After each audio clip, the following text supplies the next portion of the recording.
Hello everybody and welcome to another video of Breaking Bad English with me, David. In this video I would like to talk about your level of English, and I think it's very important that you actually know your level of English for various reasons. First of all, you need to know which class to attend. If you attend the wrong level of class, you will either not learn anything or you will not understand anything. So it's important you know the level. The second reason is you need to know which books to buy to help you study.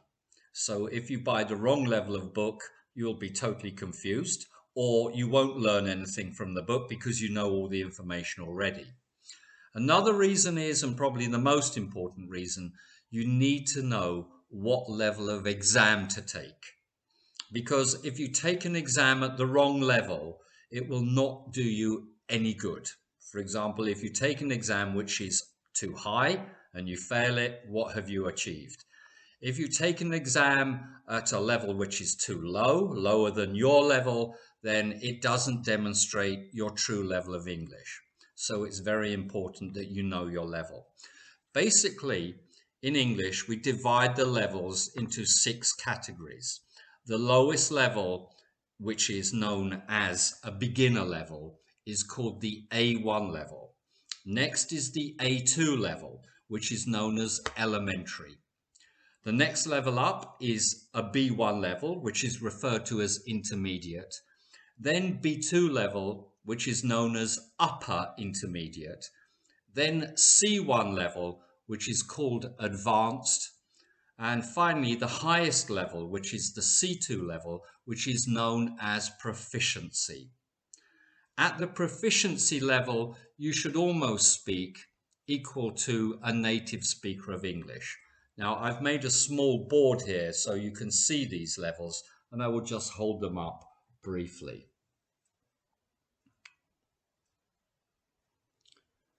So, what does all of that mean? Well, there are long explanations of the levels of English, and you can find these online, but I'm putting them below this video so you can read the definition of each level of English in the information below this video. I'm going to post it there, and it's good for you. But let's go into each level with a little bit more information, which will help you. At the A1 level, you should be able to use the present simple tense. For example, I live in, and then you say the town or the city. You should be able to use the present continuous tense. For example, at the moment I am cooking lunch. Okay. You should also be able to use the simple past. Yesterday I watched a film. An example for a question at A1 level is something like, what is your favorite food? Next, A2 level, and that's referred to as elementary level. At A2 level, you should be able to go into a shop and buy something using English and, for example, pay for it and receive change with thanks. The tenses you should be able to use are present simple, present continuous, past simple, and somewhat present perfect. I also think that at A2 level, students should have some knowledge of the future, will do something and will not do something.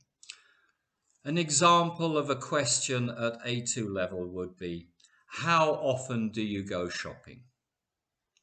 The next level is known as B1 level.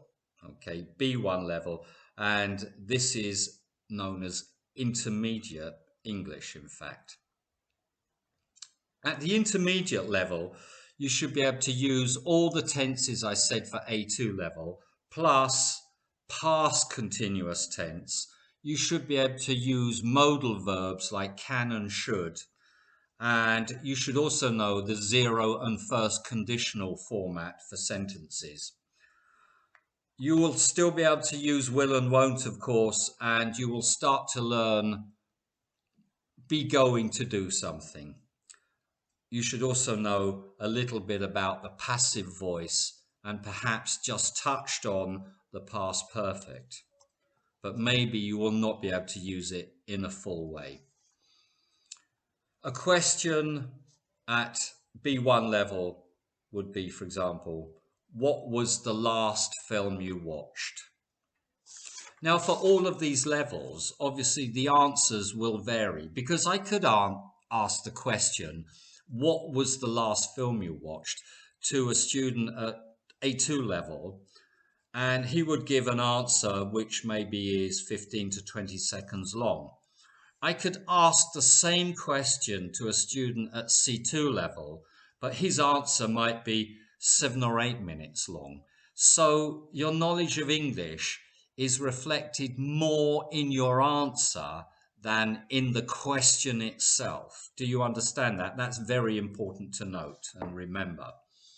Now, the next level of English is the B2 level. The B2 level is really where you get to the top of the learning tree in terms of grammar in English. So at this stage, you will know all tenses.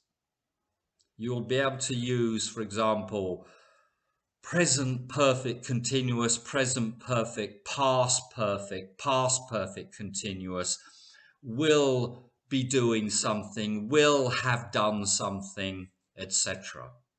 So I won't say what all those tenses are called because it's too confusing, but you should be able to use it at the B2 level. Basically, most students reach the B2 level in English and they stop at that level, which in my opinion is a pity. A typical question, and it's only an example at the B2 level, could be, what qualities do you look for in a good friend? Now again, your level of English is reflected in how you answer that question, not the question itself. Now, the next level is C1 level, and that is referred to as advanced. Advanced English. So we're getting to the top of the tree in terms of learning here. At C1 level, students know a wide range of vocabulary. That's very important to note because the vocabulary increases from A1 level up to C2 level, and it's getting larger and larger and larger. And when a student speaks at C1 level, they're using a much larger range of vocabulary than a student at A1 level, obviously. At C1 level, a student knows all of the tenses in English and they can use them effectively.